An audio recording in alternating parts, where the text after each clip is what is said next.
Chapter 3. The Lord Chief Justice. It was not until 2 months later, on the 19th of September, if you must have the actual date, that Peter Blood was brought to trial upon a charge of high treason. We know that he was not guilty of this, but we need not doubt that he was quite capable of it by the time he was indicted. Those 2 months of inhuman, unspeakable imprisonment had moved his mind to a cold and deadly hatred of King James and his representatives. It says something for his fortitude that in all the circumstances he should still have had a mind at all. Yet, terrible as was the position of this entirely innocent man, he had cause for thankfulness on 2 counts. The first of these was that he should have been brought to trial at all.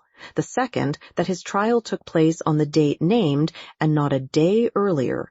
In the very delay which exacerbated him lay, although he did not realize it, his only chance of avoiding the gallows.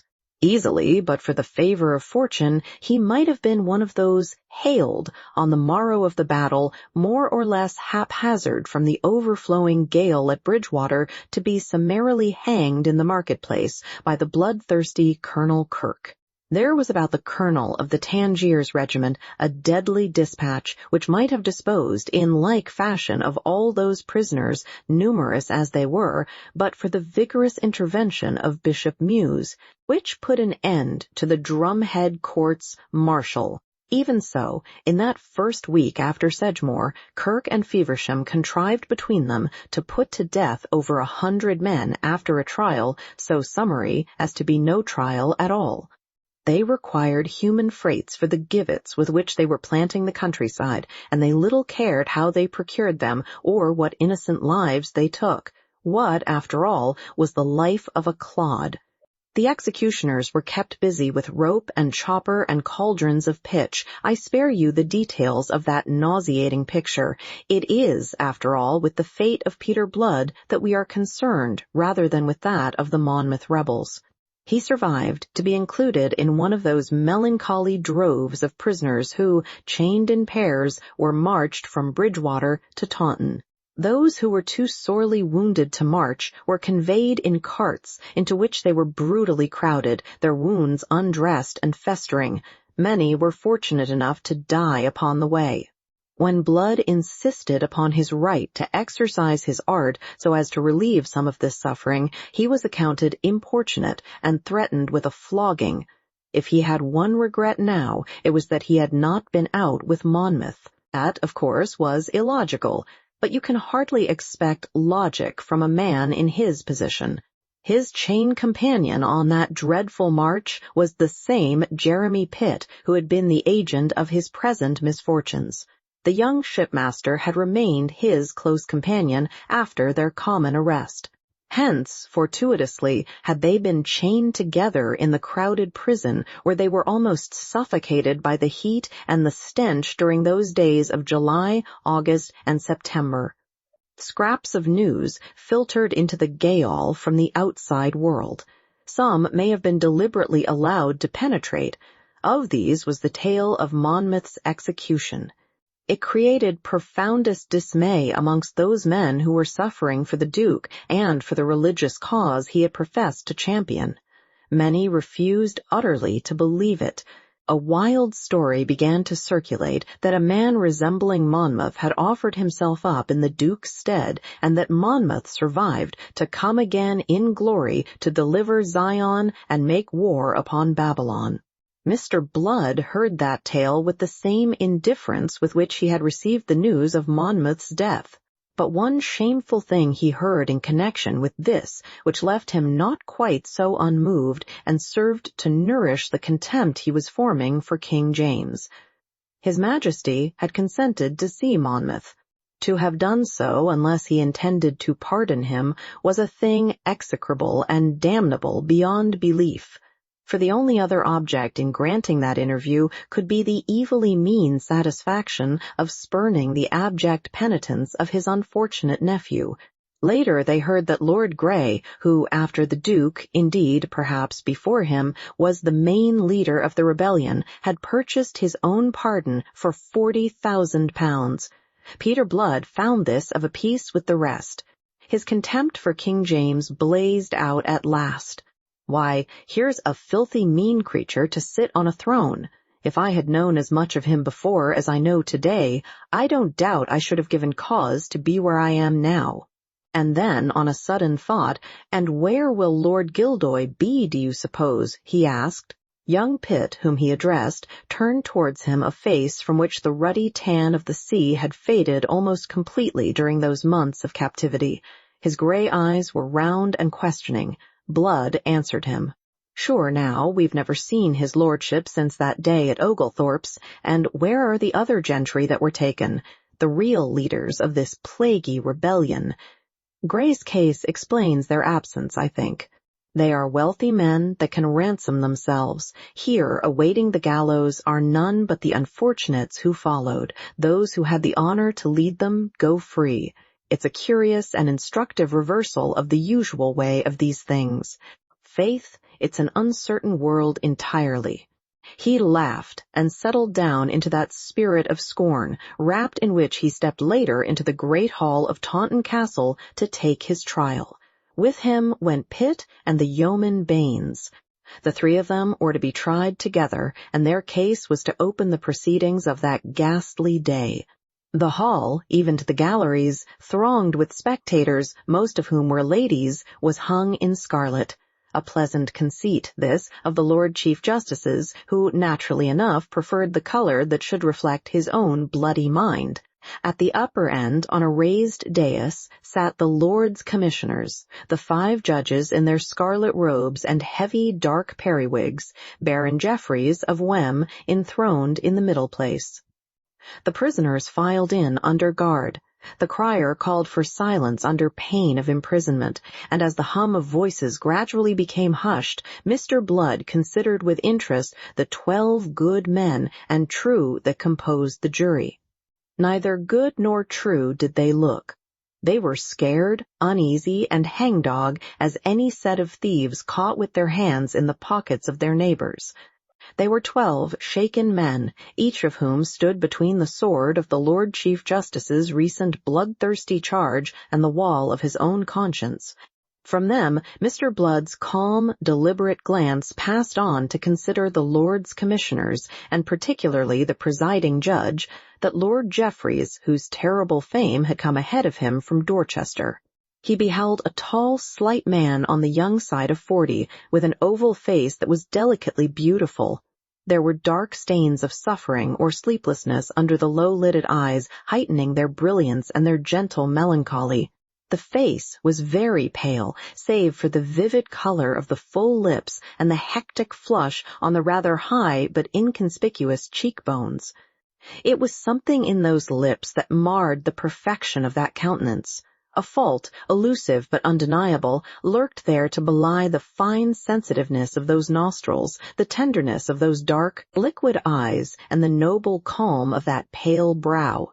The physician in Mr. Blood regarded the man with peculiar interest, knowing, as he did, the agonizing malady from which his lordship suffered, and the amazingly irregular, debauched life that he led in spite of it, perhaps because of it. "Peter Blood, hold up your hand." Abruptly he was recalled to his position by the harsh voice of the clerk of arraigns. His obedience was mechanical, and the clerk droned out the wordy indictment which pronounced Peter Blood a false traitor against the most illustrious and most excellent prince, James II, by the grace of God, of England, Scotland, France, and Ireland King, his supreme and natural lord.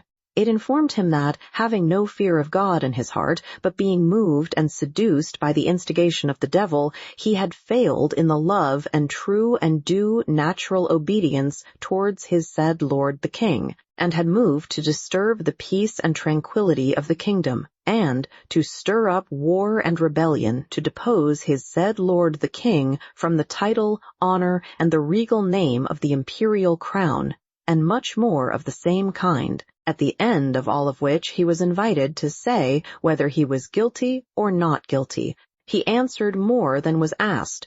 "It's entirely innocent I am."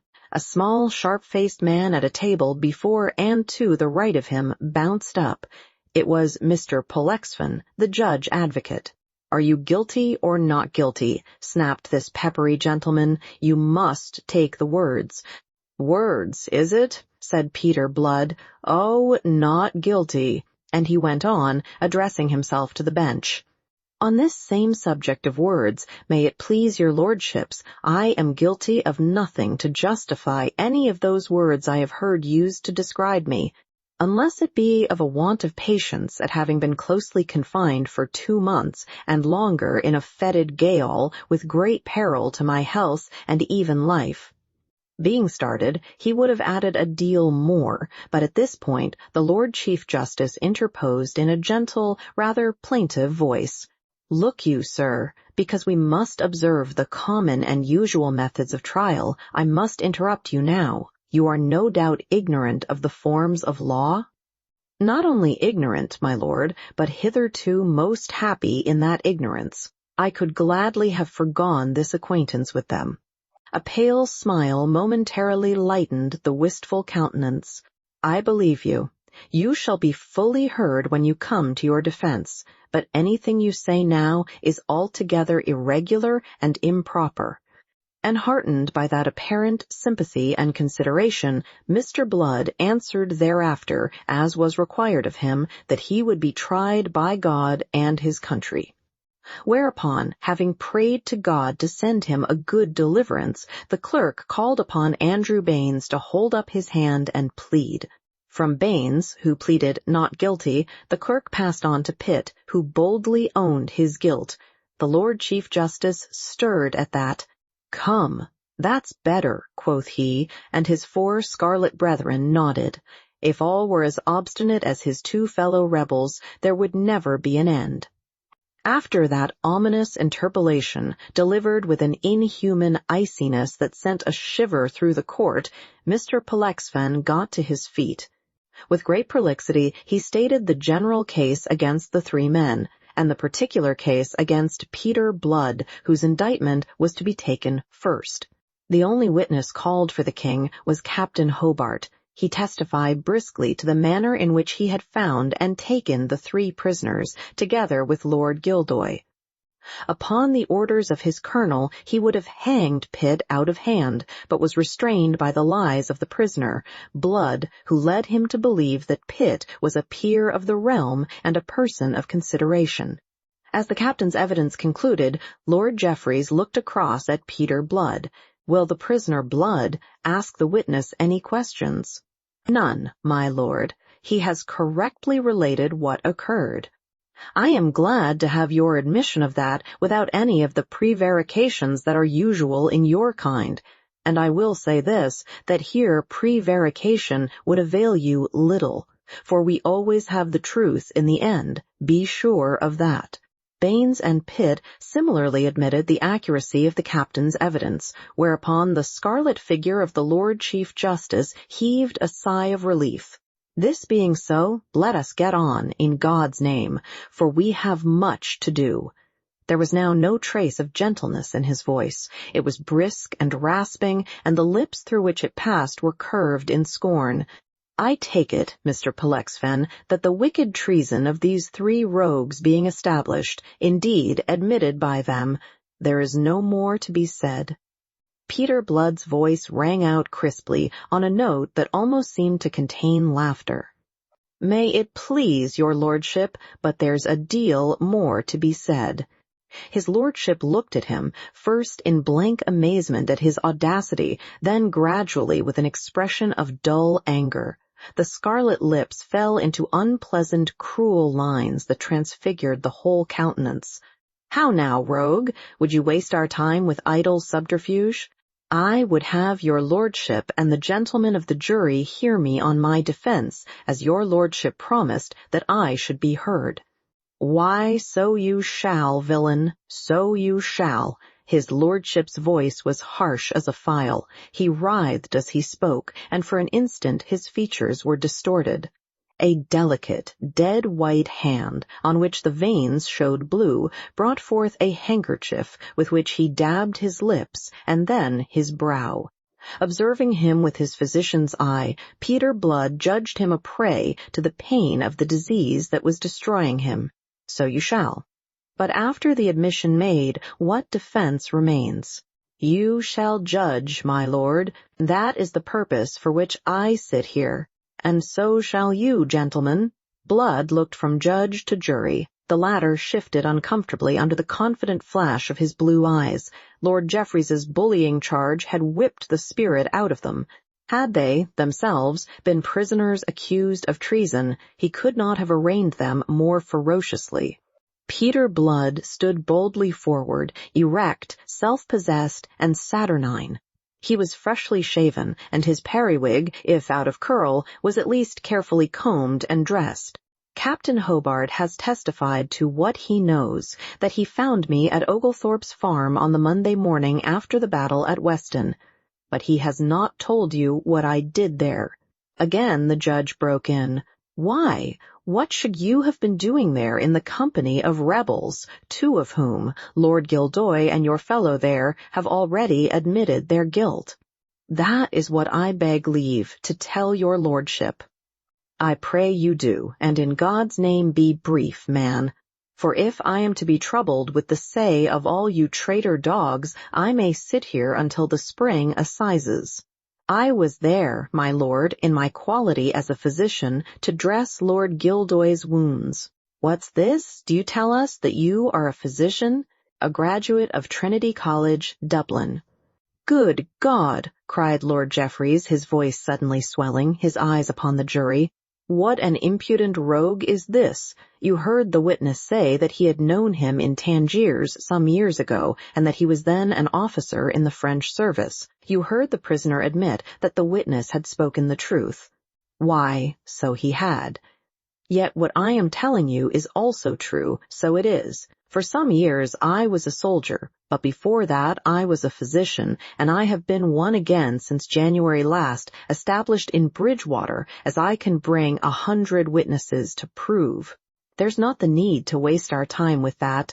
I will convict you out of your own rascally mouth. I will ask you only this. How came you, who represent yourself as a physician, peacefully following your calling in the town of Bridgewater, to be with the army of the Duke of Monmouth? I was never with that army. No witness has sworn to that, and I dare swear that no witness will. I never was attracted to the late rebellion. I regarded the adventure as a wicked madness. I take leave to ask your lordship. His brogue became more marked than ever. What should I, who was born and bred a papist, be doing in the army of the Protestant champion? A papist, thou? The judge gloomed on him a moment. Art more like a sniveling, canting Jack Presbyter. I tell you, man, I can smell a Presbyterian 40 miles. Then I'll take leave to marvel that with so keen a nose your lordship can't smell a papist at 4 paces.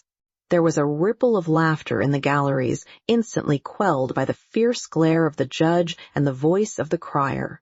Lord Jeffreys leaned farther forward upon his desk. He raised that delicate white hand, still clutching its handkerchief and sprouting from a froth of lace.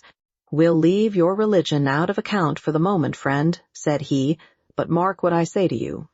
With a minatory forefinger he beat the time of his words.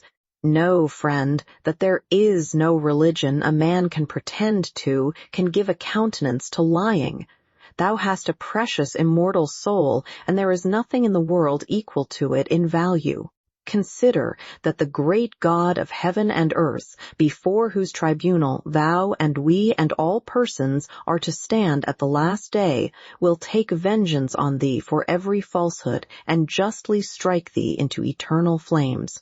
Make thee drop into the bottomless pit of fire and brimstone if thou offer to deviate the least from the truth, and nothing but the truth. For I tell thee God is not mocked. On that I charge you to answer truthfully. How came you to be taken with these rebels?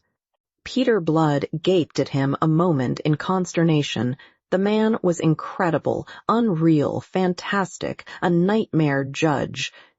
Then he collected himself to answer. I was summoned that morning to succor Lord Gildoy, and I conceived it to be the duty imposed upon me by my calling to answer that summons." "Did you so?" The judge, terrible now of aspect, his face white, his twisted lips red as the blood for which they thirsted, glared upon him in evil mockery. Then he controlled himself as if by an effort. He sighed. He resumed his earlier gentle plaintiveness. "Lord, how you waste our time! But I'll have patience with you. Who summoned you?" "Master Pitt there, as he will testify." "Oh, Master Pitt will testify, he that is himself a traitor self-confessed. Is that your witness?" "There is also Master Baines here, who can answer to it." "Good Master Baines will have to answer for himself, and I doubt not he'll be greatly exercised to save his own neck from a halter." "Come, come, sir, are these your only witnesses?"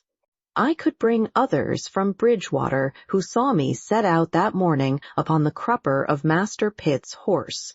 His lordship smiled. "It will not be necessary, for, mark me, I do not intend to waste more time on you. Answer me only this. When Master Pitt, as you pretend, came to summon you, did you know that he had been, as you have heard him confess, of Monmouth's following?" "I did, my lord." "You did? Ha ha!" His lordship looked at the cringing jury and uttered a short, stabbing laugh. "Yet in spite of that, you went with him?" "To succor a wounded man, as was my sacred duty." "Thy sacred duty, sayest thou?" Fury blazed out of him again. "Good God, what a generation of vipers do we live in! Thy sacred duty, rogue, is to thy king and to God. But let it pass. Did he tell you whom it was that you were desired to succor?" "Lord Gildoy, yes." "And you knew that Lord Gildoy had been wounded in the battle, and on what side he fought?" "I knew. And yet, being, as you would have us believe, a true and loyal subject of our Lord the King, you went to succor him?" Peter Blood lost patience for a moment. "My business, my lord, was with his wounds, not with his politics." A murmur from the galleries and even from the jury approved him. It served only to drive his terrible judge into a deeper fury. Jesus God! Was there ever such an impudent villain in the world as thou? He swung, white-faced, to the jury. "I hope, gentlemen of the jury, you take notice of the horrible carriage of this traitor rogue, and withal you cannot but observe the spirit of this sort of people, what a villainous and devilish one it is. Out of his own mouth he has said enough to hang him 12 times, yet is there more. Answer me this, sir, when you cozened Captain Hobart with your lies concerning the station of this other traitor Pitt, what was your business then? To save him from being hanged without trial, as was threatened. What concern was it of yours whether or how the wretch was hanged? Justice is the concern of every loyal subject, for an injustice committed by one who holds the king's commission is in some sense a dishonor to the king's majesty. It was a shrewd, sharp thrust aimed at the jury, and it reveals, I think, the alertness of the man's mind, his self-possession ever steadiest in moments of dire peril. With any other jury it must have made the impression that he hoped to make. It may even have made its impression upon these poor pusillanimous sheep. But the dread judge was there to efface it. He gasped aloud, then flung himself violently forward. "Lord of heaven," he stormed, "was there ever such a canting, impudent rascal? But I have done with you. I see thee, villain, I see thee already, with a halter round thy neck." Having spoken so, gloatingly, evilly, he sank back again and composed himself. It was as if a curtain fell, all emotion passed again from his pale face. Back to invest it again came that gentle melancholy. Speaking after a moment's pause, his voice was soft, almost tender, yet every word of it carried sharply through that hushed court. "If I know my own heart, it is not in my nature to desire the hurt of anybody, much less to delight in his eternal perdition. It is out of compassion for you that I have used all these words, because I would have you have some regard for your immortal soul and not ensure its damnation by obdurately persisting in falsehood and prevarication. But I see that all the pains in the world and all compassion and charity are lost upon you, and therefore I will say no more to you." He turned again to the jury that countenance of wistful beauty. "Gentlemen, I must tell you for law, of which we are the judges, and not you, that if any person be in actual rebellion against the king, and another person, who really and actually was not in rebellion, does knowingly receive, harbor, comfort, or succor him, such a person is as much a traitor as he who indeed bore arms. We are bound by our oaths and consciences to declare to you what is law, and you are bound by your oaths and your consciences to deliver and to declare to us by your verdict the truth of the facts." Upon that he proceeded to his summing up, showing how Baines and Blood were both guilty of treason, the first for having harbored a traitor, the second for having succored that traitor by dressing his wounds. He interlarded his address by sycophantic allusions to his natural lord and lawful sovereign, the king, whom God had set over them, and with vituperations of nonconformity and of Monmouth, of whom, in his own words, he dared boldly affirm that the meanest subject within the kingdom that was of legitimate birth had a better title to the crown. Jesus God, that ever we should have such a generation of vipers among us, he burst out in rhetorical frenzy, and then he sank back as if exhausted by the violence he had used. A moment he was still, dabbing his lips again. Then he moved uneasily. Once more his features were twisted by pain, and in a few snarling, almost incoherent words, he dismissed the jury to consider the verdict. Peter Blood had listened to the intemperate, the blasphemous, and almost obscene invective of that tirade with a detachment that afterwards, in retrospect, surprised him. He was so amazed by the man, by the reactions taking place in him between mind and body, and by his methods of bullying and coercing the jury into bloodshed, that he almost forgot that his own life was at stake. The absence of that dazed jury was a brief one. The verdict found the 3 prisoners guilty. Peter Blood looked round the scarlet-hung court.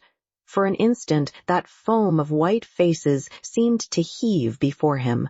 Then he was himself again, and a voice was asking him what he had to say for himself, why sentence of death should not be passed upon him, being convicted of high treason. He laughed, and his laugh jarred uncannily upon the deathly stillness of the court. It was all so grotesque, such a mockery of justice administered by that wistful-eyed jack-pudding in scarlet who was himself a mockery, the venal instrument of a brutally spiteful and vindictive king. His laughter shocked the austerity of that same jack-pudding. Do you laugh, sirrah, with the rope about your neck, upon the very threshold of that eternity you are so suddenly to enter into? And then Blood took his revenge. Faith, it's in better case I am for mirth than your lordship, for I have this to say before you deliver judgment. Your lordship sees me, an innocent man whose only offense is that I practiced charity with a halter round my neck. Your lordship, being the justiciar, speaks with knowledge of what is to come to me. I, being a physician, may speak with knowledge of what is to come to your lordship. And I tell you that I would not now change places with you, that I would not exchange this halter that you fling about my neck for the stone that you carry in your body. The death to which you may doom me is a light pleasantry by contrast with the death to which your lordship has been doomed by that great judge with whose name your lordship makes so free. The Lord Chief Justice sat stiffly upright, his face ashen, his lips twitching, and whilst you might have counted 10, there was no sound in that paralyzed court after Peter Blood had finished speaking. All those who knew Lord Jeffreys regarded this as the lull before the storm, and braced themselves for the explosion. But none came. Slowly, faintly, the color crept back into that ashen face. The scarlet figure lost its rigidity and bent forward. His lordship began to speak. In a muted voice and briefly, much more briefly than his wont on such occasions, and in a manner entirely mechanical, the manner of a man whose thoughts are elsewhere while his lips are speaking, he delivered sentence of death in the prescribed form, and without the least allusion to what Peter Blood had said. Having delivered it, he sank back exhausted, his eyes half closed, his brow agleam with sweat. The prisoners filed out. Mr. Pollexfen, a Whig at heart despite the position of judge-advocate which he occupied, was overheard by one of the jurors to mutter in the ear of a brother counsel, "On my soul, that swarthy rascal has given his lordship a scare. It's a pity he must hang, for a man who can frighten Jeffreys should go far." Chapter 4. Human Merchandise. Mr. Pollexfen was at one and the same time right and wrong, a condition much more common than is generally supposed. He was right in his indifferently expressed thought that a man whose mien and words could daunt such a lord of terror as Jeffreys should by the dominance of his nature be able to fashion himself a considerable destiny. He was wrong, though justifiably so, in his assumption that Peter Blood must hang. I have said that the tribulations with which he was visited as a result of his errand of mercy to Oglethorpe's farm contained, although as yet he did not perceive it, perhaps, two sources of thankfulness, one that he was tried at all, the other that his trial took place on the 19th of September. Until the 18th, the sentences passed by the Court of the Lords Commissioners had been carried out literally and expeditiously. But on the morning of the 19th there arrived at Taunton a courier from Lord Sunderland, the Secretary of State, with a letter for Lord Jeffreys, wherein he was informed that His Majesty had been graciously pleased to command that 1,100 rebels should be furnished for transportation to some of His Majesty's southern plantations, Jamaica, Barbados, or any of the Leeward Islands. You are not to suppose that this command was dictated by any sense of mercy. Lord Churchill was no more than just when he spoke of the King's heart as being as insensible as marble. It had been realized that in these wholesale hangings there was taking place a reckless waste of valuable material. Slaves were urgently required in the plantations, and a healthy, vigorous man could be reckoned worth at least from 10 to 15 pounds. Then there were at court many gentlemen who had some claim or other upon His Majesty's bounty. Here was a cheap and ready way to discharge these claims. From amongst the convicted rebels a certain number might be set aside to be bestowed upon those gentlemen, so that they might dispose of them to their own profit. My Lord Sunderland's letter gives precise details of the royal munificence in human flesh. 1,000 prisoners were to be distributed among some 8 courtiers and others, whilst a postscriptum to his lordship's letter asked for a further 100 to be held at the disposal of the Queen. These prisoners were to be transported at once to His Majesty's southern plantations and to be kept there for the space of 10 years before being restored to liberty. The parties to whom they were assigned entering into security to see that transportation was immediately effected. We know from Lord Jeffreys's secretary how the Chief Justice inveighed that night in drunken frenzy against this misplaced clemency to which His Majesty had been persuaded. We know how he attempted by letter to induce the King to reconsider his decision, but James adhered to it. It was, apart from the indirect profit he derived from it, a clemency full worthy of him. He knew that to spare lives in this fashion was to convert them into living deaths. Many must succumb in torment to the horrors of West Indian slavery, and so be the envy of their surviving companions. Thus it happened that Peter Blood, and with him Jeremy Pitt and Andrew Baines, instead of being hanged, drawn, and quartered as their sentences directed, were conveyed to Bristol, and there shipped with some 50 others aboard the Jamaica Merchant, From close confinement under hatches, ill nourishment, and foul water, a sickness broke out amongst them, of which 11 died. Amongst these was the unfortunate yeoman from Oglethorpe's farm, brutally torn from his quiet homestead amid the fragrant cider orchards for no other sin but that he had practiced mercy. The mortality might have been higher than it was, but for Peter Blood. At first, the master of the Jamaica merchant had answered with oaths and threats the doctor's expostulations against permitting men to perish in this fashion, and his insistence that he should be made free of the medicine chest and given leave to minister to the sick. But presently Captain Gardner came to see that he might be brought to task for these too heavy losses of human merchandise, and because of this he was belatedly glad to avail himself of the skill of Peter Blood. The doctor went to work zealously and zestfully, and wrought so ably that, by his ministrations and by improving the condition of his fellow captives, he checked the spread of the disease. Towards the middle of December, the Jamaica merchant dropped anchor in Carlisle Bay and put ashore the 42 surviving rebels convict. If these unfortunates had imagined, as many of them appear to have done, that they were coming into some wild, savage country, the prospect of which they had a glimpse before they were hustled over the ship's side into the waiting boats was enough to correct the impression. They beheld a town of sufficiently imposing proportions, composed of houses built upon European notions of architecture, but without any of the huddle usual in European cities.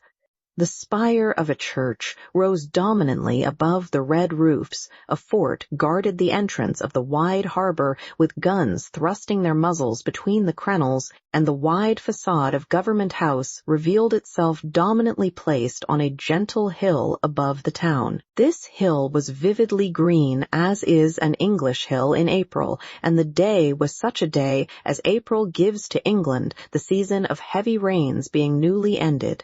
On a wide cobbled space on the seafront, they found a guard of red-coated militia drawn up to receive them, and a crowd attracted by their arrival, which, in dress and manner, differed little from a crowd in a seaport at home, save that it contained fewer women and a great number of Negroes.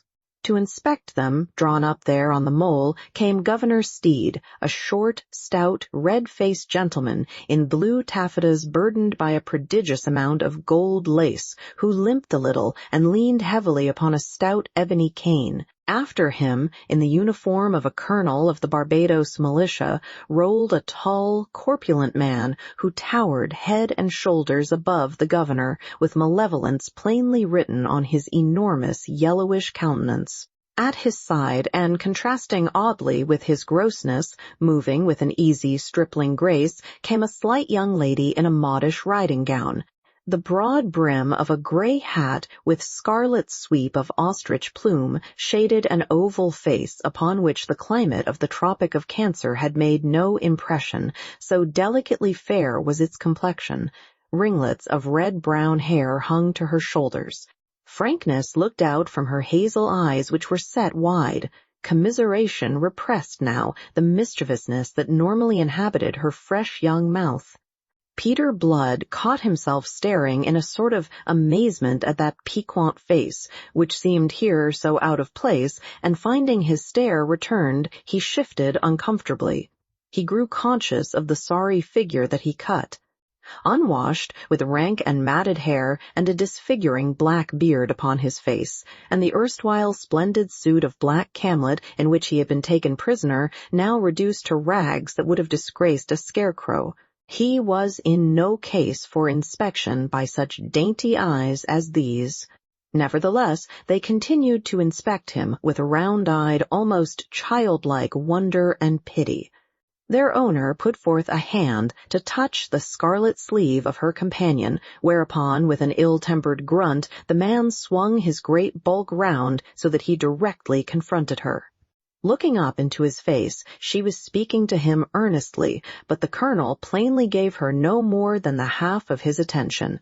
His little beady eyes, closely flanking a fleshly, pendulous nose, had passed from her and were fixed upon fair-haired, sturdy young Pitt, who was standing beside Blood. The governor had also come to a halt, and for a moment now that little group of three stood in conversation. What the lady said, Peter could not hear at all, for she lowered her voice. The colonel's reached him in a confused rumble, but the governor was neither considerate nor indistinct. He had a high-pitched voice which carried far, and believing himself witty, he desired to be heard by all. "But, my dear Colonel Bishop, it is for you to take first choice from this dainty nosegay and at your own price. After that we'll send the rest to auction."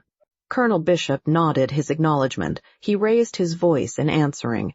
"Your Excellency is very good, but, faith, they're a weedy lot, not likely to be of much value in the plantation." His beady eyes scanned them again, and his contempt of them deepened the malevolence of his face. It was as if he were annoyed with them for being in no better condition.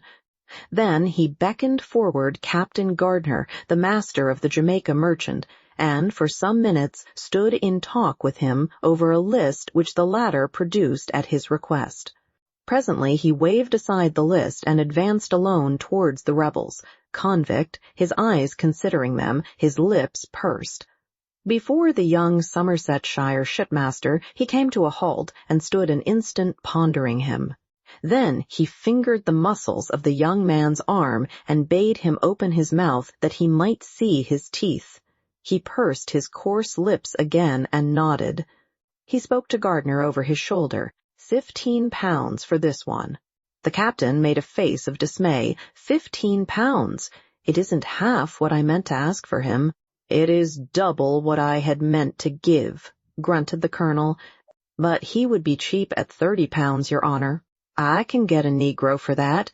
These white swine don't live. They're not fit for the labor. Gardner broke into protestations of Pitt's health, youth, and vigor. It was not a man he was discussing, it was a beast of burden. Pitt, a sensitive lad, stood mute and unmoving. Only the ebb and flow of color in his cheeks showed the inward struggle by which he maintained his self-control. Peter Blood was nauseated by the loathsome haggle. In the background, moving slowly away down the line of prisoners, went the lady in conversation with the governor, who smirked and preened himself as he limped beside her.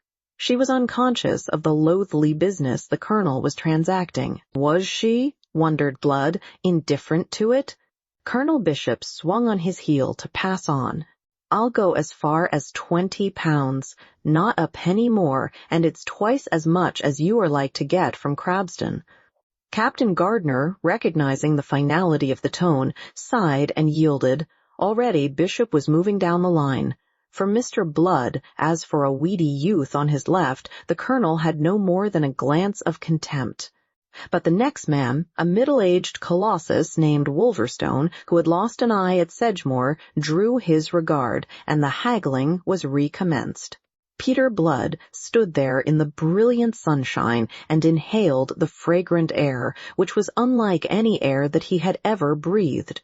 It was laden with a strange perfume, blend of logwood flower, pimento, and aromatic cedars.